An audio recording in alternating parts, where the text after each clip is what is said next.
wanted to quickly share a fun anecdote. Example, I have what people call accidental improvement.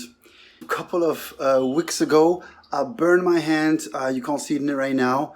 I just took a handle of a saucepan that was out of that oven extremely hot, like, I don't know, 250 degrees, something 240. Anyway, automatic burn, and I had a blister this big for a while. Superficial, but you know. So I kept it closed, and then I had to keep using this knife because we're on lockdown and I still like cooking. So plus, if you cook, you don't use plastic. So anyway, no need for an excuse. But then after a while, I just couldn't hold myself. I had to just go for cooking. So because I had the plaster over there, right here over my hand, instead of using the knife this way, like I used to do, what I learned, like you pinch in there and you just something quite firm or something, I was just using it just like this and eventually closing there, but because the palm of my hand shouldn't touch it, right? And so in a very light way. And guess what?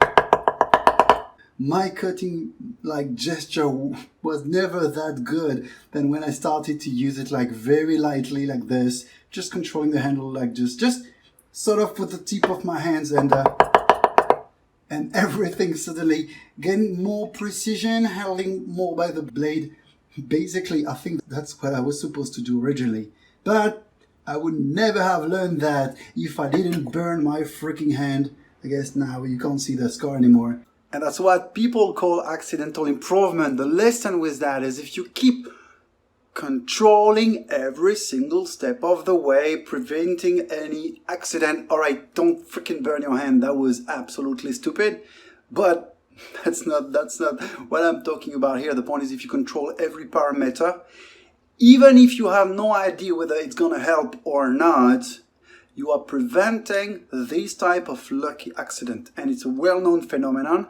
If you stick to planned improvement, planned experiment, you're really gonna miss out because we are just not that smart. Sometimes you gotta make a mistake and realize your performance is better, or your gesture is better, or you just have extremely interesting discovery. But if you're the type to try to stick everything, control everything, tighten every parameter, tell everybody what to do, this thing won't happen. So guess what? To get to the next level, somehow you always have to give up control. Because otherwise, how are you going to discover that? Food for thought.